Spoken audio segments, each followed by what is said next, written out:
Time. It can be a slippery thing if you let it. It holds so much of ourselves, our loves, our losses, our triumphs, our defeats, our lessons. It's an intricate web of is and was and will be, all delicately threaded together. The last 50 years has seen many a change in our history. In a way, we've come further, demanded greater, expected more than any generation before us.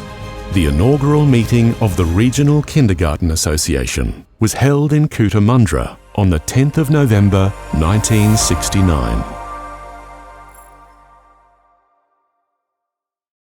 As at the 11th of April 1970, during the first annual general meeting, the Regional Kindergarten Association would now be known as the New South Wales Country Preschool Kindergarten Association. The attendees included members of the state government, representing the Premier, Minister for Education, Leader of Opposition, as well as representatives from preschool kindergartens from across the state and local government officials. CCSA advocacy started with many questions and requests directed at both government and opposition members regarding funding for teachers. The fact that kindergartens were divided under 3 different government departments was a concern, and it was proposed that they fall under one portfolio to simplify funding and guidelines. The second annual general meeting, held 29th of May 1971, saw the establishment of a number of regional committees. During the 4th annual general meeting, decisions were made to produce a quarterly magazine, to rent permanent office space, to provide information on industrial relations, and to continue to campaign for preschool teachers to be trained. It was at this time that the New South Wales Country Preschool Kindergarten Association engaged its first full-time employee, Noel Martin, who became the longest-standing employee of the organisation. The 1970s was a period of great change in social attitudes, including the role of women in the workforce, and a greater understanding of the developmental needs of preschool children. These changes influenced education, health and welfare policies, and the ways childcare was viewed and delivered in the community. During this time, the association was at the forefront of the general push for the establishment of new centres and improved provision of services. In 1972, a consultative council was formed to advise the state government on the needs of preschool children in New South Wales. The council was composed of representatives from voluntary organisations, including the Kindergarten Union of New South Wales Day Nurseries and the New South Wales Country Preschool Association. By 1974, the establishment of family daycare had been founded.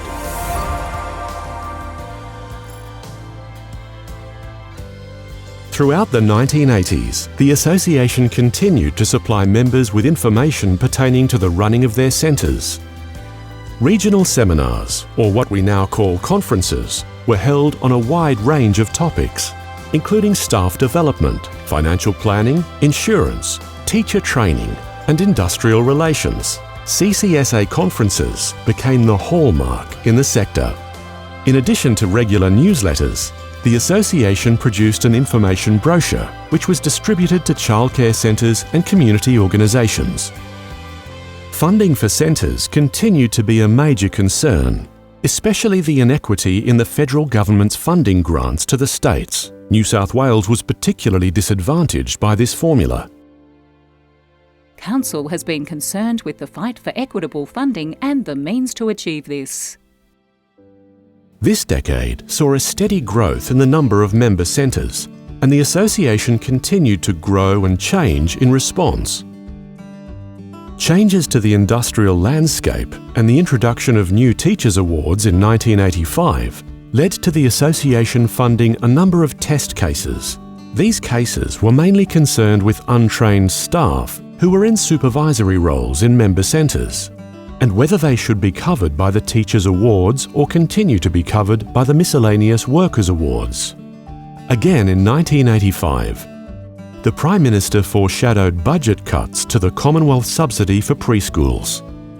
This was of great concern as it could lead to fee increases, staff cuts, and in some cases, centres which were already financially stressed having to close down. Overall, any cut in funding would result in children missing out on preschool. In response, centres across New South Wales organised campaigns of letter writing, petitions to the relevant ministers, and protests. The early 1980s saw growth in the sector, with the introduction of a range of different types of centre-based care for children under 5 years. In addition to long day care, these included occasional care and emergency care, and these services were to be housed in multi-purpose childcare centres. Also, mobile services were established to provide services to children living in remote areas. These centres were funded on an annual basis, and the association supported their push for recurrent funding. The AGM and seminar held in Queanbeyan in 1985 noted, "Whilst the association's members are predominantly preschools, the number of other children's services provided by our members is increasing, with the government's policies tending towards childcare centres and the provision of services for all children's needs, not just preschools. It has become increasingly evident that our association must try to represent all children's services in the country areas of the state." To this end, it was agreed that the name be changed to the Country Children's Services Association of New South Wales Incorporated.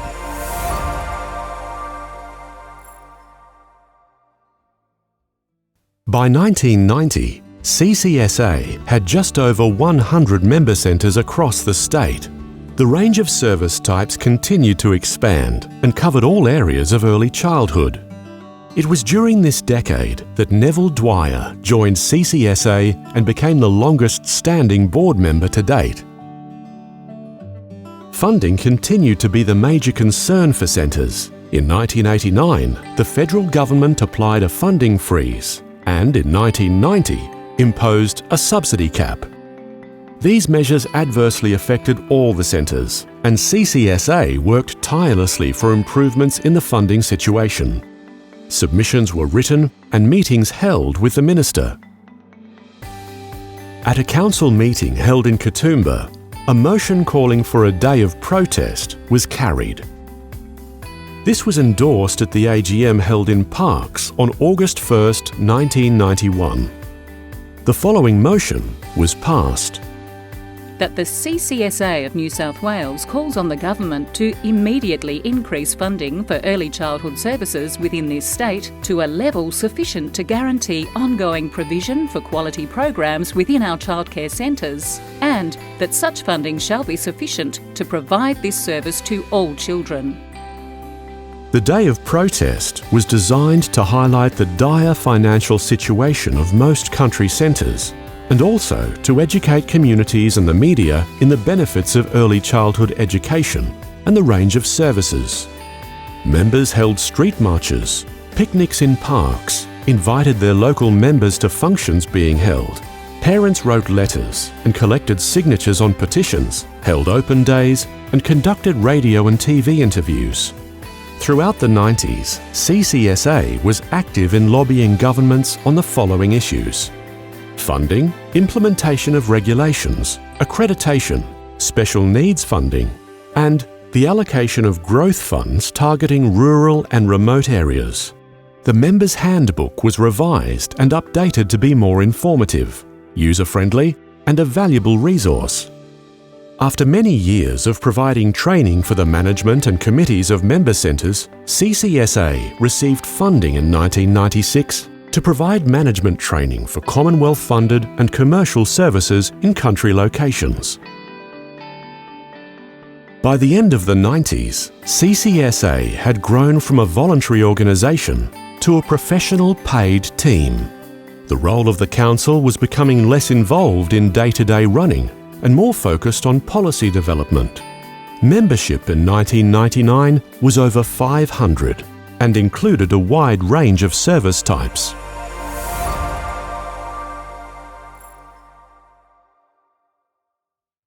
At the beginning of the 2000s, children's services were still under 2 tiers of government funding, in some cases 3. Funding inequities remained, and the provision of affordable care for families was still a major concern. Changes in the industrial landscape and changes to taxation, along with legislation, including the Child Protection Prohibited Employment Act of 1998, and OH&S legislation placed increasing demands on centre management committees and staff. Changes in the industrial landscape and changes to taxation, along with legislation, including the Child Protection Act of 1998 and OH&S legislation, placed increasing demands on centre management committees and staff. The association continued to grow and change in response to the increasing number and diversity of member centres. The number of council members was reduced from 14 to 7 and introduced a more focused approach to the core business of the association, supporting management to enable them to operate effectively and efficiently in their role of providing the best possible care and education for young children. The association recognised the need for business planning and for longer-term thinking. The 2004 annual report detailed CCSA's Strategic Plan 2003-2005, detailing the following business imperatives: the objectives, desired outcomes, and strategies for each.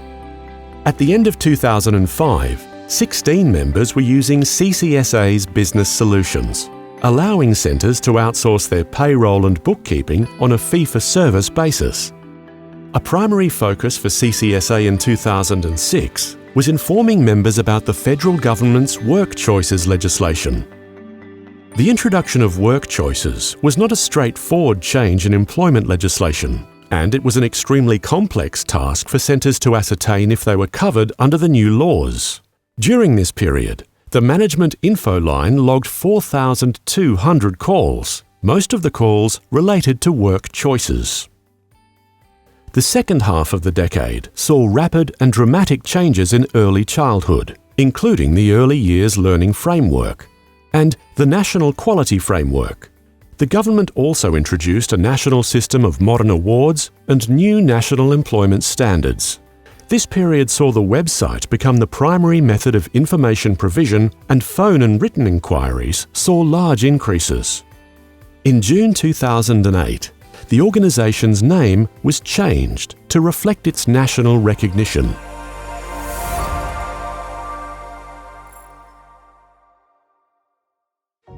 In the last decade of this 50-year journey, CCSA has continued to be a strong presence, advocating for high-quality and affordable early childhood services for all children. After 45 years in one location, CCSA moved to a new office location to provide facilities and space to meet the ever-increasing support provided to members. During this period, a full constitution review was conducted where CCSA transitioned from an incorporated association to a company limited by guarantee to position CCSA better in relation to accountability requirements and future growth. In the past 5 years, we have grown the consultancy and training business unit to provide an expansive range of training packages and developed a 4th business unit to respond to funded programs to support the early childhood sector. As we reflect on our story over the last 50 years, we can draw strength from our successes for the journey into the future, like a ship breaking the ocean as it voyages forward, leaving in its wake a path we can see. We strive forward. We look for more opportunities. We find firmer ground. And we build stronger platforms, continuing to embed better practices for children's education.